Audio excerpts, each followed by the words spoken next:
Déjà, en te levant le matin avec le sourire, rappelle-toi combien précieux est le privilège de vivre, de respirer et d'être heureux. Black Tea confirme tout simplement cette pensée du bonheur des livres.com que je partage avec vous ce matin. Bonjour à toutes, bonjour à tous, moi c'est Juanita Blavoutry. C'est parti pour une nouvelle semaine tout en confiance et dans la positivité. Bienvenue dans la balade matinale. Nous parlerons ce matin des déchets toxiques qui, on va dire, pullulent la ville de Lomé. Comment gérer l'assainissement dans les communes? On en parle ce matin. Pour en parler, je suis avec Edwige Pédo. Bonjour Edwige. Bonjour Juanita. Comment ça va? Ça va et toi? Un plaisir de te retrouver en cette nouvelle année. Ça fait plaisir aussi de revenir dans la balade. Voilà, heureuse année à toi et bon courage. Merci, heureuse année à toi. Et bon, même si on s'était souhaité, et à nos auditeurs surtout, parce que c'est grâce à eux que nous sommes là.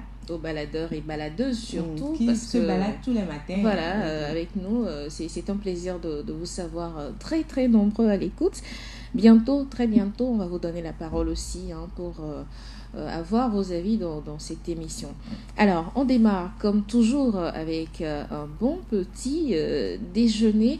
Le matin, il faut avoir de l'énergie pour pouvoir démarrer la journée comme il faut. Alors, est-il bon de manger les céréales le matin? Quelles sont les céréales saines qu'il faut manger au matin? Quelle est la meilleure céréale qu'il faut prendre le matin? On en parle ce matin dans la rubrique Matas. Il est recommandé de consommer des céréales le matin. Oui, ce sont des glucides qui sont très importants au petit déjeuner, dans la mesure où on a faim, bien sûr, le matin, c'est tout à fait normal. Une experte en nutrition appuie l'idée d'écouter son corps le matin. Écouter son corps, savoir ce que demande le corps le matin est très important, parce que si vous ratez le début de journée, ça voudra dire que la suite de la journée ne sera pas très bonne pour vous. Alors, quelles sont les céréales les plus saines que vous pouvez manger? Chez nous, ici, on a l'avoine. L'avoine qui fait partie du top 3 des meilleures céréales que vous pouvez avoir et vous consommez l'avoine, ça voudra dire que vous avez les glucides nécessaires donc pour démarrer votre journée. On a également les cacahuètes. Je ne sais pas si c'est le bon nom, mais ce sont de... Comment est-ce qu'on peut appeler ça? Voilà, des graines, non, mais ça se vend en supermarché un peu partout. Très bon également pour les enfants comme pour les adultes.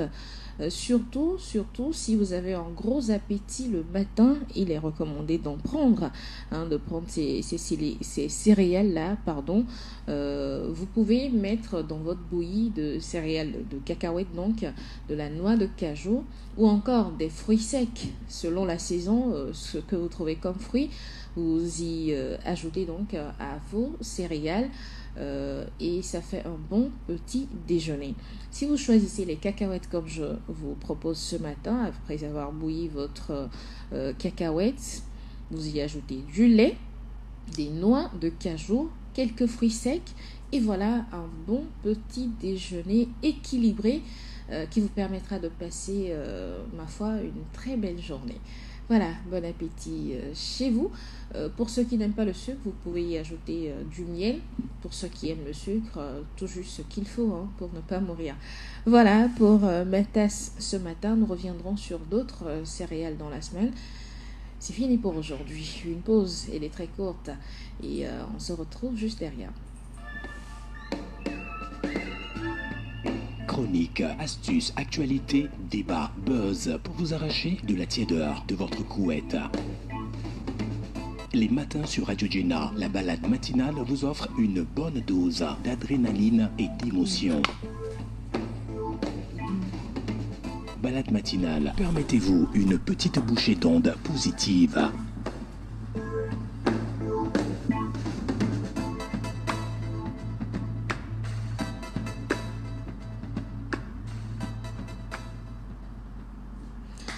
C'est parti pour l'aventure matinale. Ce lundi, nous parlons de l'assainissement des communes au Togo. Le constat est, ma foi, assez déplorable.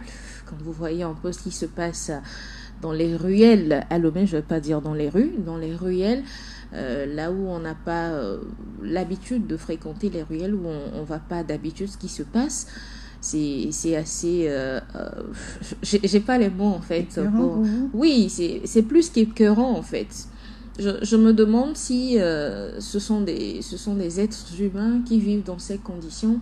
Ça fait mal, en tout cas. Il faudra qu'on trouve une solution. J'en appelle aux communes, aux mairies, aux principautés, à tous ceux qui peuvent aider à l'assainissement de nos communes. Avant de commencer par en discuter, je suis passée, je vais pas cacher le nom du quartier, je vais le dire tout dru. Je suis passée par le marché de Toti ces derniers jours et je vois des déchets dans, je ne sais pas si c'est une pièce, un garage, je ne sais pas s'ils ont créé ça exprès pour les ordures, mais j'ai l'impression que toutes les bonnes dames du marché viennent y jeter les restes de leurs condiments, tout ce qu'elles vendent dans le marché. Et ces déchets sortent carrément du dépôt, du cadre où ils doivent rester et sont reversés sur la route. Alors, à côté, il y a une autre qui a gentiment fait son étalage et qui vont...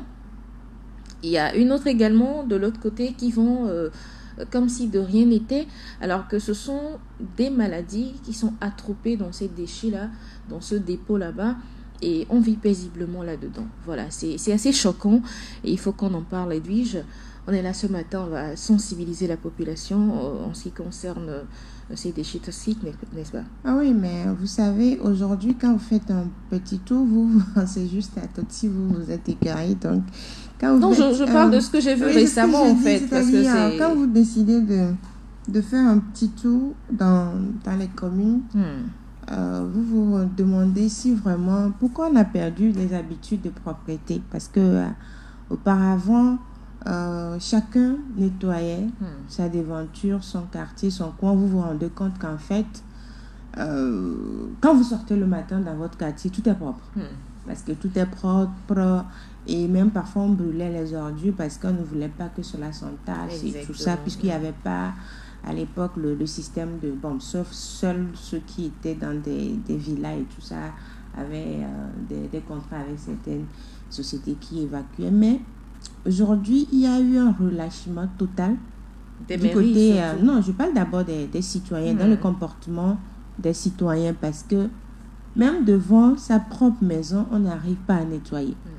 Et quand on sort de sa maison, on n'a aucun problème, aucune honte à sortir avec des eaux usées, avec beaucoup de déchets, c'est-à-dire peut-être des dessous de pâtes, de beaucoup de déchets.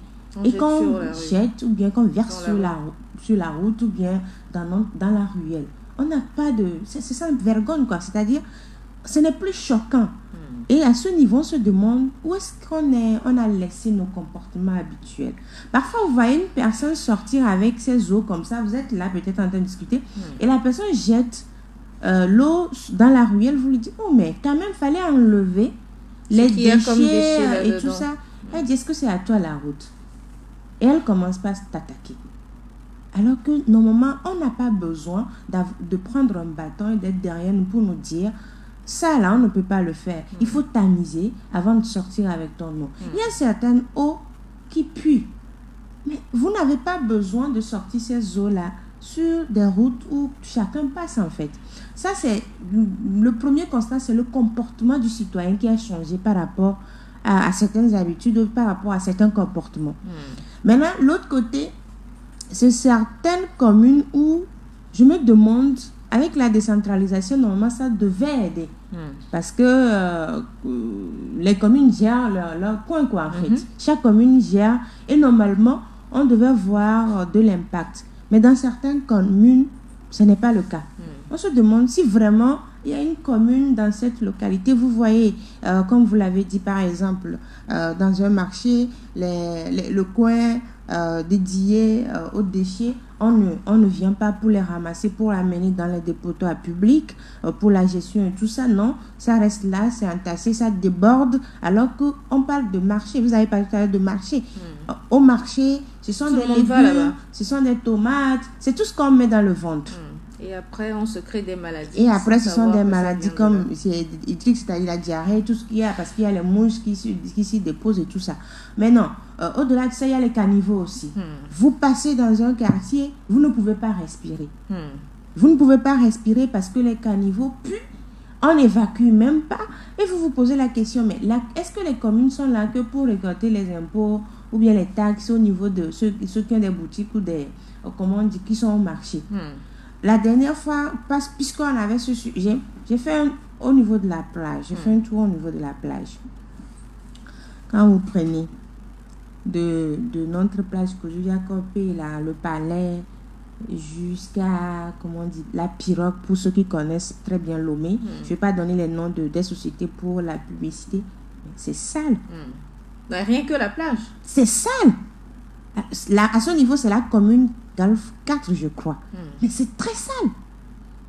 C'est-à-dire, je me suis demandé, mais c'est la plage qui attire les gens. Qu'est-il arrivé au service qui s'occupait de récupérer les déchets ANASAP de récupérer les déchets et d'aller les Oui, mais ANASAP est toujours là. Maintenant, ANASAP fait son travail, mais qu'est-ce que les communes font en retour?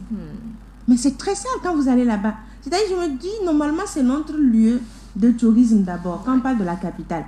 Mais il fallait aménager. Vous allez dans des pays, quand vous allez à la plage, vous vous demandez, on est à la plage là. C'est-à-dire, c'est aménagé, c'est joli, ça vous attire. Mais ici, vous n'avez même pas envie de passer 5 minutes, c'est trop. Vous n'avez pas envie de passer ça. Je ne comprends pas pourquoi il y a eu tellement de relâchement qu'aujourd'hui, on ne se sent même plus à l'aise. Vous êtes obligé de rester chez vous. Même dans votre quartier, vous avez envie de faire la marche, comme on le dit souvent. Mais c'est tellement sale. Vous dites, je préfère mieux rester à la maison. Où est-ce que je vais pas passer? Il y a également des ruelles où tu passes. On n'est pas en saison de pluie, mais tu vois toujours de l'eau dans certaines parties. Tu te dis, mais il a plu ici. Qu'est-ce qui s'est passé exactement? Les gens sortent toute l'eau qu'il y a dans leur maison, qui viennent déverser sur la route. Vivement une solution d'ici la fin de ce thème, à la fin de cette semaine, parce qu'il y va de notre santé, si vous ne le savez peut-être pas. Un tas de déchets quelque part, ça commence par pourrir, ça sort des chenilles, ensuite des mouches, et tout ça qui vient se déposer sur la nourriture que vous mangez. Vous nous direz que vous mangez à l'intérieur. Mais il suffit simplement que vous détourniez un tout petit peu le regard. Une mouche est vite passée et s'est posée sur votre nourriture. Et là, vous prenez toutes les maladies. Je ne veux pas citer de noms qui vous choqueront ce matin, mais il y en a tellement. Un matin, vous tombez, on se demande qu'est-ce qui lui arrive. Peut-être c'est votre foie qui a été attaqué depuis, mais vous ne le savez pas. Et ce n'est que lorsque ça arrive à la phase finale qu'on sait que, on a eu quelque chose. Pourquoi est-ce qu'avant, on ne mourait pas aussi facilement? Mais aujourd'hui, il suffit d'un petit bobo, la personne va à l'hôpital et on vous dit qu'elle est décédée. Ça veut dire qu'il faudra prendre conscience un tout petit peu. Au moins, commencer nous-mêmes par apporter déjà cet assainissement qu'il faut chez nous. Ensuite, dans le voisinage, s'il le faut, faire une petite sensibilisation avant peut-être de penser aux mairies, aux communes, à la NASAP et ensuite à l'État, parce que l'État ou les communes ne viendront pas faire ce travail aussi à notre place. Le travail de propreté, c'est tout le monde, chacun est concerné. Quand on dit mairie, ils ont leur maison aussi, avant de devenir des conseillers municipaux, bien des maires et tout ça. Maintenant, c'est une responsabilité partagée. Vous l'avez dit, il faudrait qu'on se réveille, qu'on prenne conscience qu'on est ce n'est pas avoir une belle maison, nettoyer sa chambre qui est propre, qui est dit, qu'on dit non, je vis dans le confort. Vous vivez dans le confort chez vous, quand vous sortez en même temps, vous ne vivez plus dans le confort.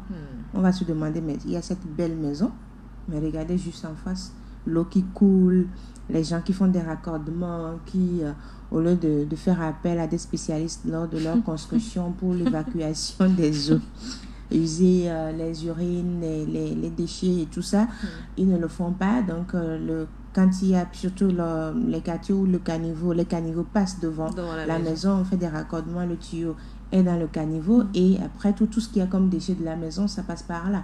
Et c'est énorme, c'est pas bien. Alors que les caniveaux sont là pour évacuer surtout les eaux pluviales et puis les eaux usées. Mais on met tout dedans, quoi. Parfois, vous vous demandez, mais c'est quoi ça? Donc, il faudrait vraiment faire appel à notre conscience. C'est notre conscience d'abord.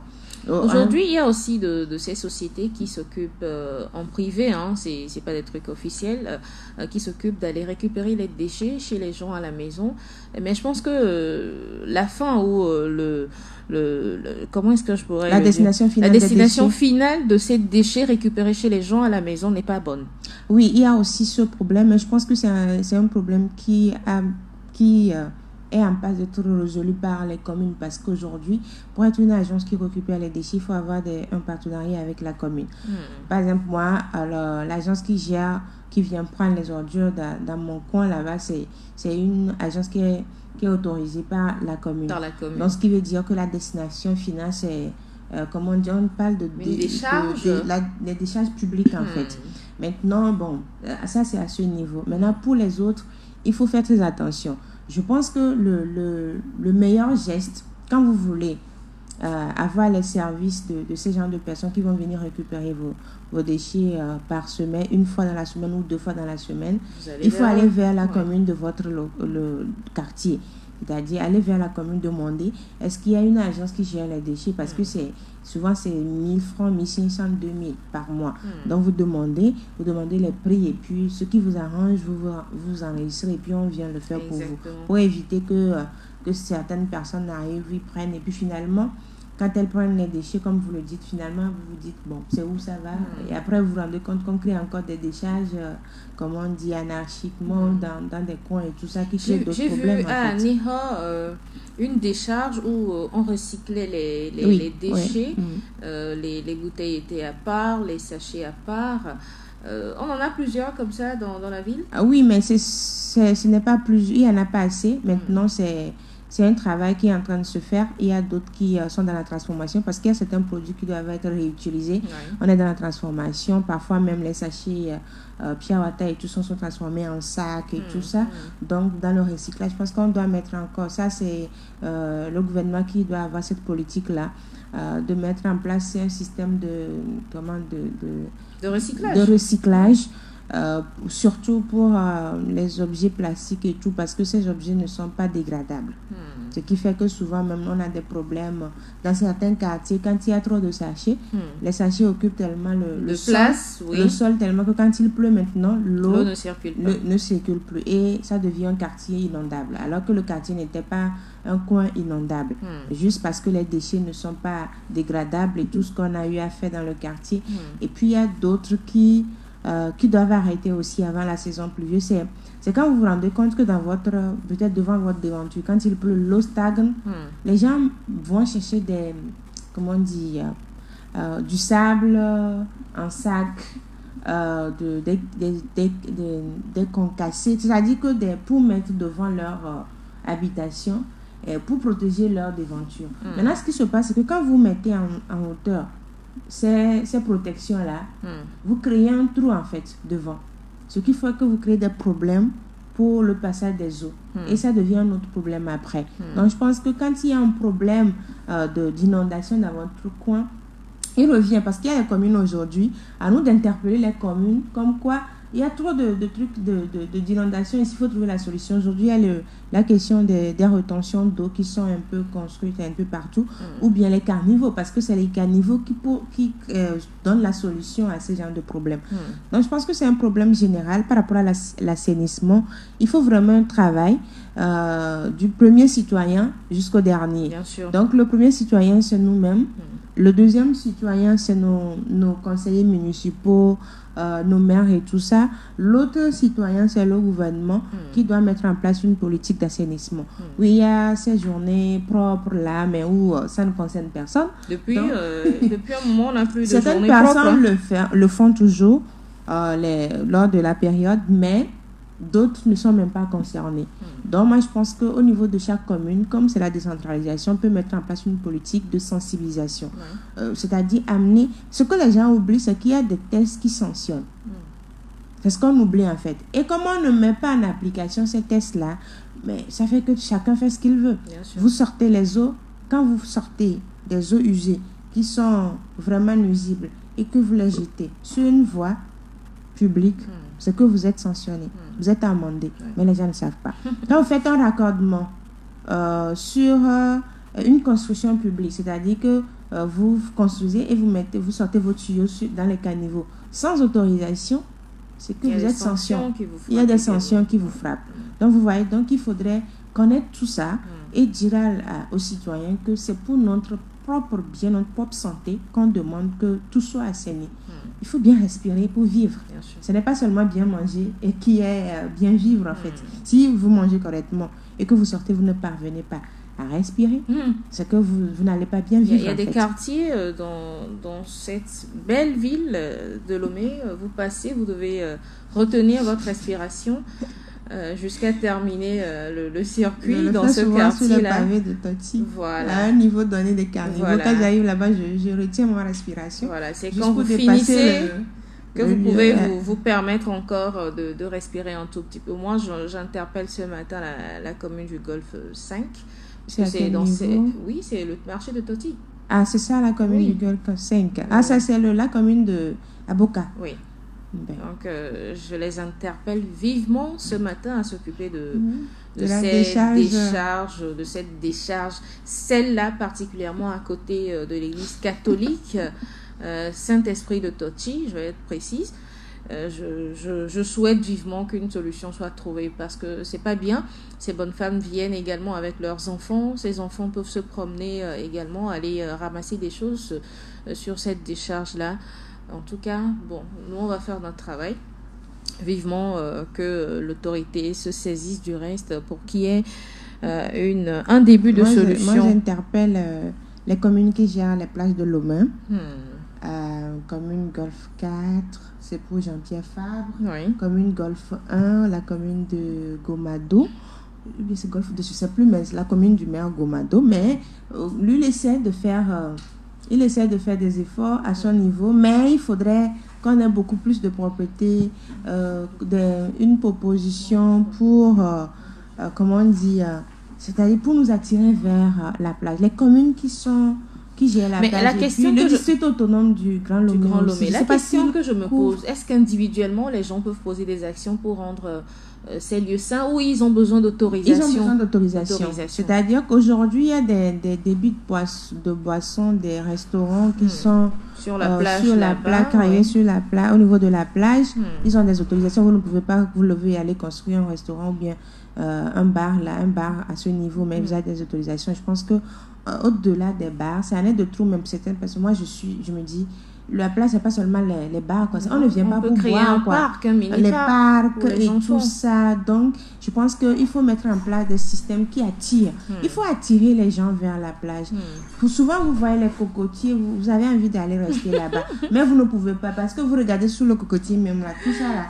Vous posez la question, ça là, tu restes là-bas, c'est mieux de rester à la maison. Maintenant, il y a aussi la sécurité du côté de la plage. Quand on parle d'assainissement, il y a aussi la sécurité là-dedans.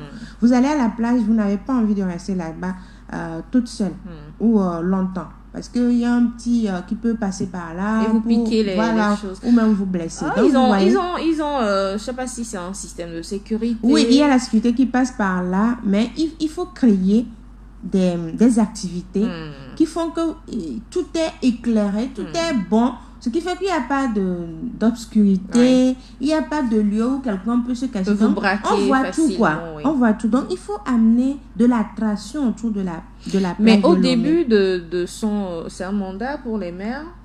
Oui, au début de son mandat, je pense que Jean-Pierre Fabre avait promis beaucoup de choses. C'est pas le seul qui gère la plage, parce que quand vous prenez, lui, c'est Kojo Viakope, Nicolas et tout. Oui, mais c'est déjà là-bas. Maintenant, après lui, il y a Bay, tout ça là. Non, mais commençons par ici d'abord. Donc, c'est pourquoi on est tout proche, en fait.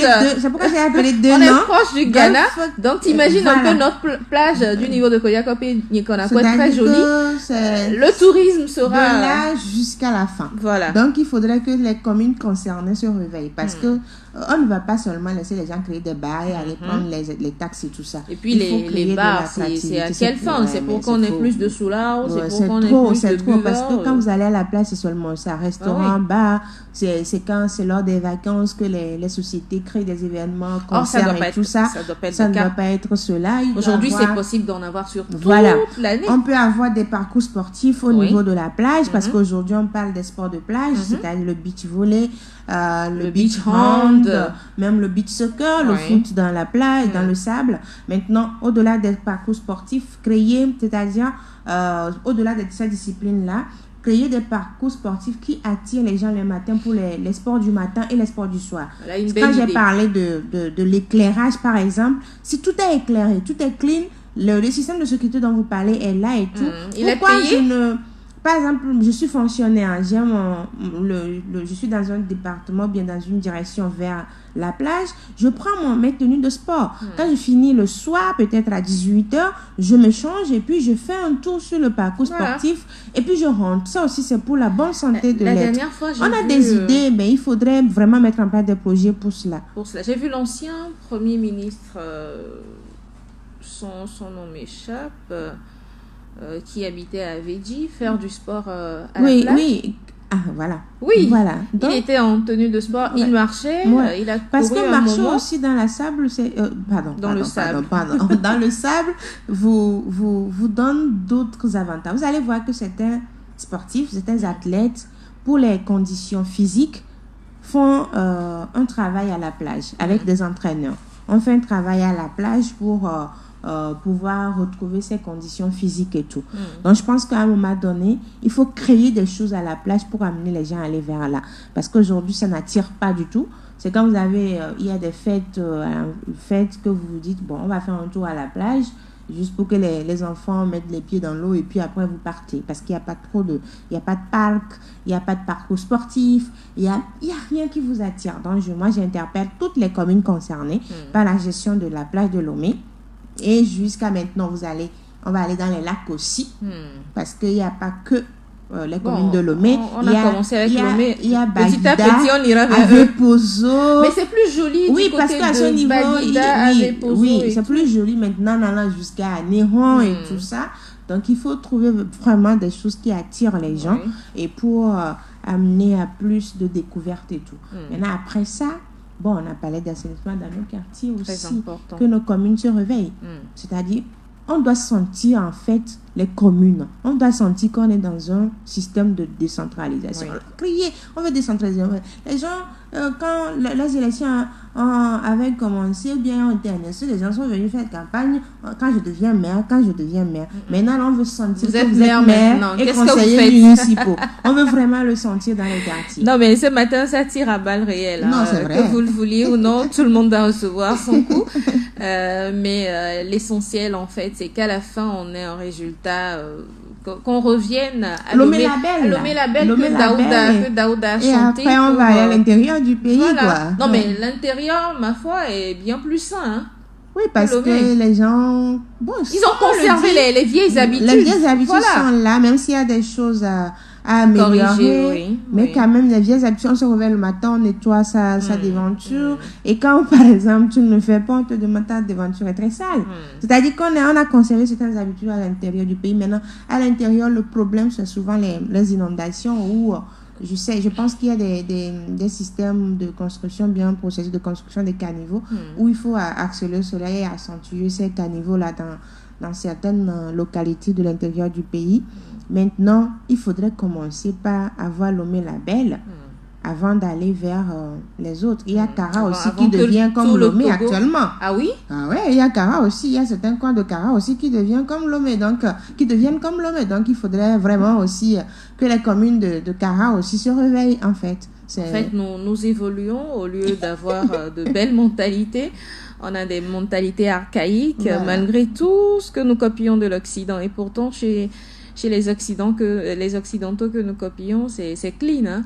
Donc, il faudra au moins essayer de voir ce qui se passe, même par vidéo. Regardez comment ils font du recyclage. Il faut vendre vraiment Lomé, quoi. Oui, non, avant de vendre. quand vous regardez le recyclage des déchets, comment ça se fait? Voilà, je dois jeter de la nourriture. Où est-ce que dans quel sachet je le mets avant de mettre à la poubelle? Je veux jeter des déchets plastiques. Comment est-ce que je les jette et tout? Faudra penser à tout ça. On va parler de ça d'ici la fin de la semaine. Il y a dans certains pays, ce que je sais, c'est que on met en place plusieurs poubelles. Poubelles pour les bouteilles même, les verres en fait. Les verres, poubelle pour les bouteilles en plastique, les gobelets en plastique et tout ça. Poubelle maintenant pour les déchets. Là, ça sera compliqué pour nous ici. Ça se fait. C'est-à-dire, c'est vous en fait. Oui. Il suffit de dire, on a besoin de 3 poubelles devant votre devanture. Donc, c'est ceux qui ramassent qui savent ce qu'ils veulent faire avec. Vous voyez, donc, mais c'est quand ils vont vouloir ramasser, ils vont encore tout mélanger parce qu'ils n'ont pas... Quand c'est un sac pour chaque... Quand c'est un système qui est mis en place, comme ce que j'ai vu dans certains pays, c'est qu'il n'y aura pas... Parce qu'ils savent comment le faire. Parce que c'est ça qui aide au processus de recyclage et tout ça. Ouais. Maintenant, pour les eaux sont réutilisées. Les eaux sont réutilisées pas pour boire. Ça, il faudrait que les gens comprennent cela. Aujourd'hui, on a l'agriculture. Il y a l'agriculture, il y a l'élevage et tout ça. Donc, les eaux usées sont recyclées, transformées pour amener à des réutilisations à d'autres fins. Et même il y a des biogaz, il y a beaucoup de choses qui sont faites. Donc, il y a beaucoup de choses qui sont faites. Donc, il faudrait qu'on arrive à cela aussi à un moment donné au Togo. Voilà, la gestion des déchets ménagers et des caniveaux est un problème à Lomé. Le constat est amer, on en a parlé dans cette émission. On a également fait un petit sondage dans le quartier d'Adido-Gomé. Nous écoutons les citoyens qui ont bien voulu se prononcer là-dessus. C'est au micro d'Élisée Koumoudi. Ceux qui vendent ne prennent jamais soin des caniveaux. Eux, ils aiment seulement mettre tout, l'eau, les restes de nourriture, tout. Elles mettent ça dans le caniveau. Et au fil du temps, c'est devenu très, très, très malodorant. Là-bas, ça sent mauvais. Quand tu passes là, tu as envie de t'imiter ton nez même. Et maintenant, au niveau de Tocoin Trésor, les quartiers qui sont maintenant vieux là, les vieux quartiers là, leurs caniveaux ne sentent pas bon. Franchement, je t'assure. Tout le monde met leur truc là-dedans. On peut dire qu'on n'a pas encore cette culture d'entretenir notre caniveau. Parce que quand ça va commencer par sentir, c'est nous-mêmes qui allons en souffrir. Même le nouveau caniveau là, au niveau de Adido-Gomé, Massalassi, les gens ont déjà commencé par gâter les nouveaux caniveaux. Chez nous, on a les éboueurs.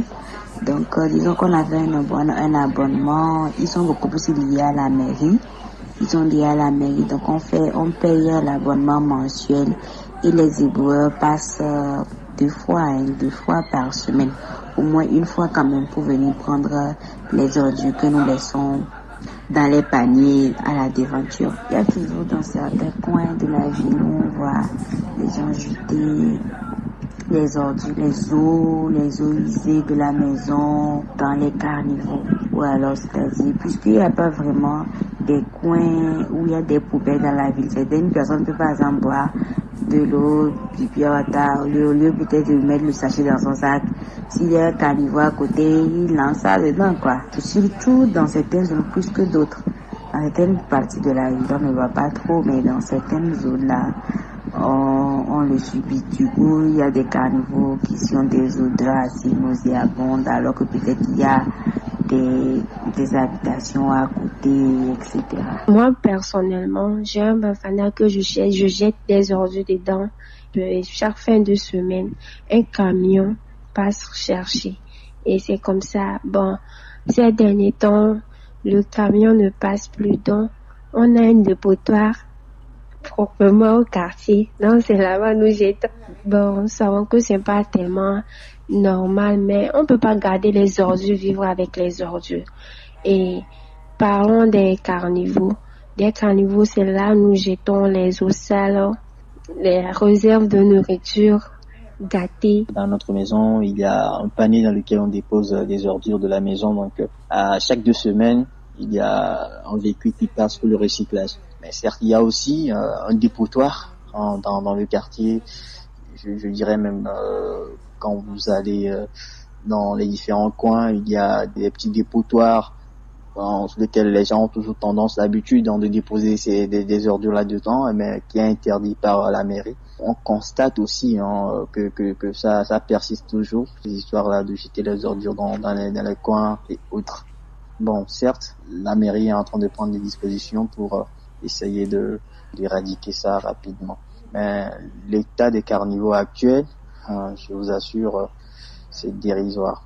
Surtout dans mon quartier, quand vous prenez aux alentours de Leclicamé, en allant vers Pont-Simé, quand vous regardez l'état des caniveaux, c'est pas bon à voir. Il y a des ordures qui sont jetées là-dedans, des sachets plastiques qui sont jetés là-dedans, des sachets qui bouchent les sorties, ce qui fait que l'eau n'arrive pas très bien couler aussi. Donc des fois les gens ils défectent dans des sachets plastiques et puis directement ils le balancent à l'intérieur.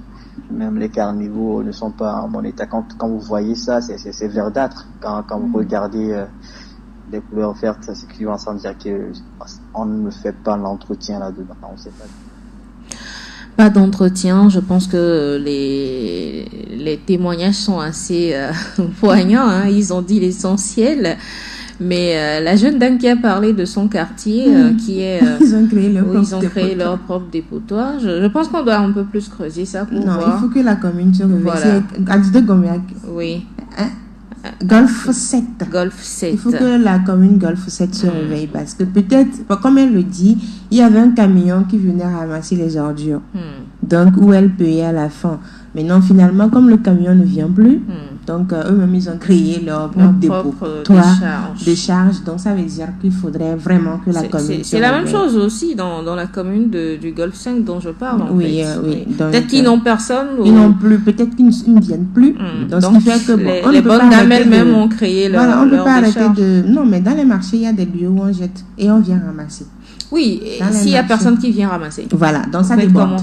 Et c'est à ce niveau que ça déborde et tout ça. Donc je pense qu'elle dit qu'elles sont obligées de jeter ça dans leur dépotoir, décharge créée, des décharges sauvages. Donc ça veut dire que la commune Golf 7 doit se réveiller parce qu'elle est interpellée à ce niveau. Ouais.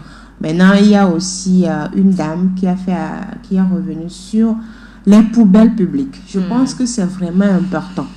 C'est un problème que nous avons à Lomé. Ce n'est pas qu'à la plage qu'on a besoin de poubelles publiques. Non, ce n'est pas qu'à la plage, donc, mais c'est un problème que nous avons à Lomé et dans les autres villes aussi. Parce que quand vous sortez, vous achetez quelque chose à manger, vous finissez, vous tournez la tête, vous ne trouvez pas de poubelle. Donc, vous devez tenir le tout dans la main jusqu'à arriver chez vous. Mais si vous ne pouvez pas arriver à la maison à cet instant, bon, certaines personnes sont obligées de jeter ça sur la route. Il fut un temps où il y avait de ces petites poubelles entreposées un peu partout dans certains quartiers, pas dans tous les quartiers. Oui, il y avait ces poubelles dans certains quartiers à un moment donné.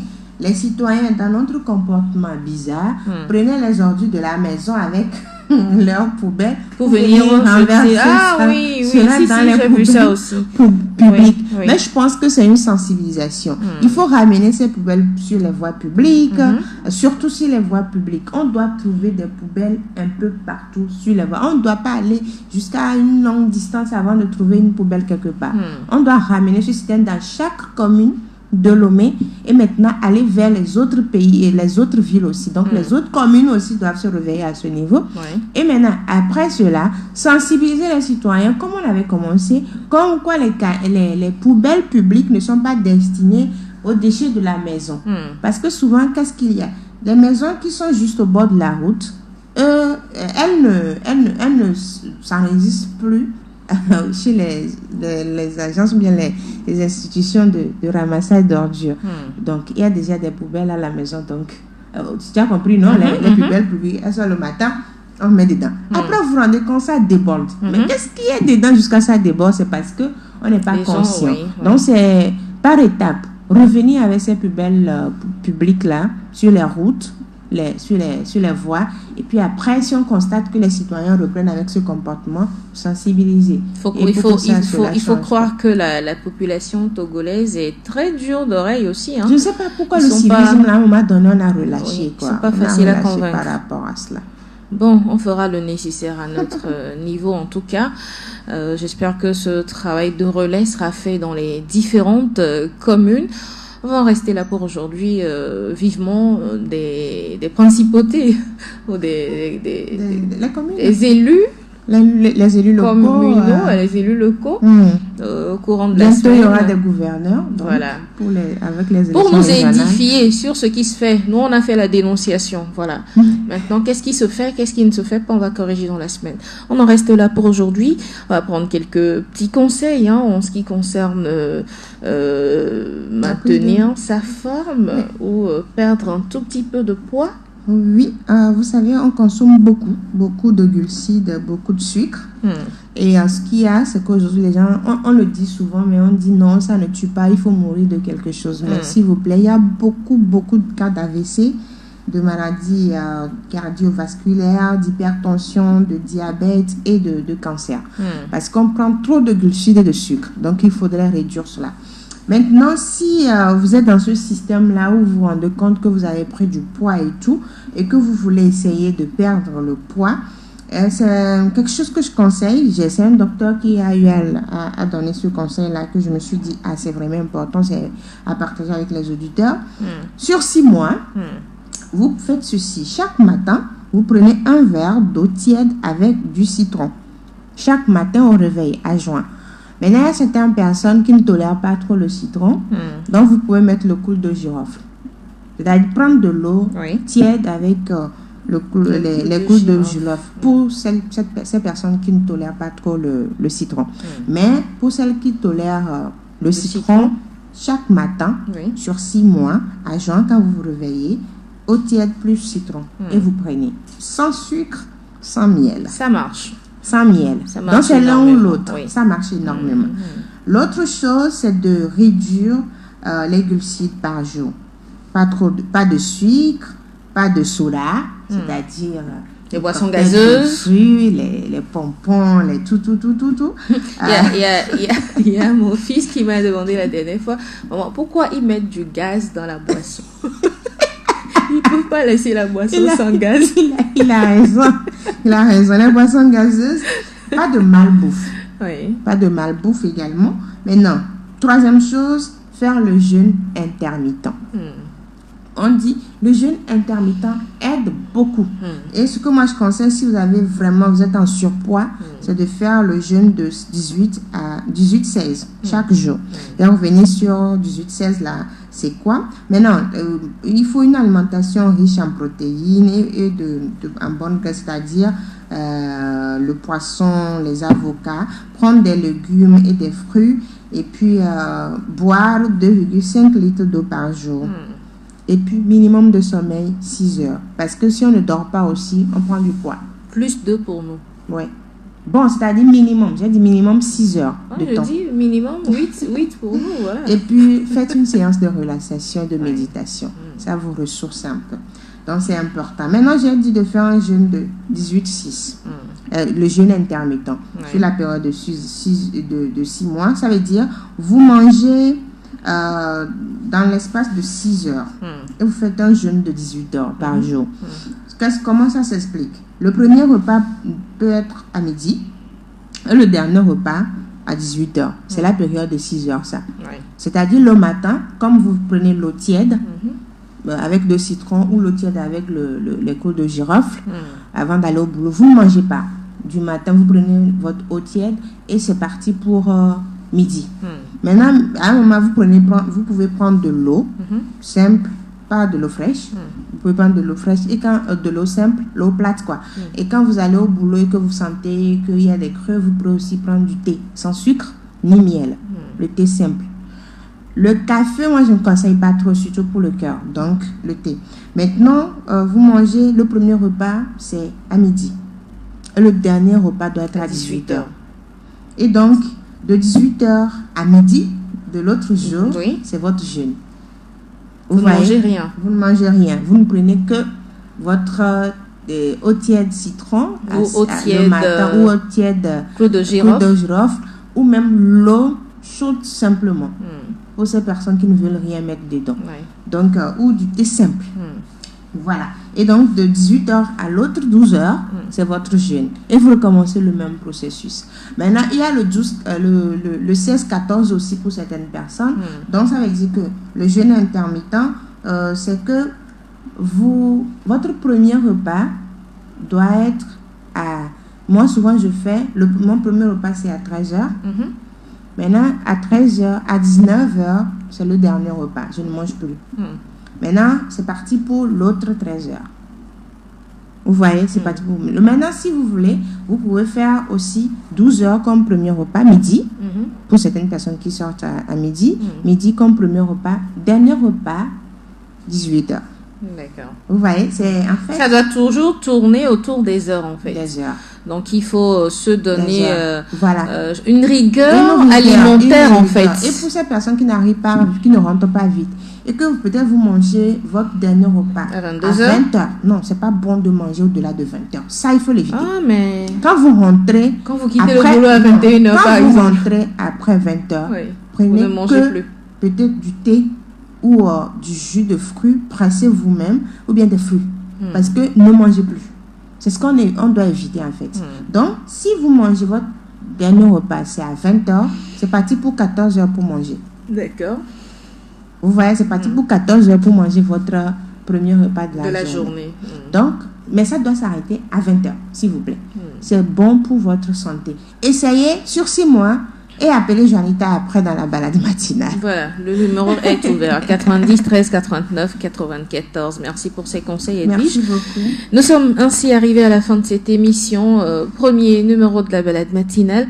On va se retrouver mercredi pour de nouvelles astuces.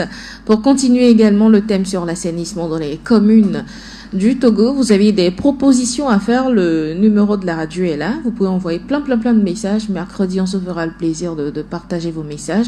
Plus 228 90 13 89 94. Plus 228 90 13 89 94. Passez une belle journée de lundi et très belle semaine à tous. Et soyez heureux malgré tout.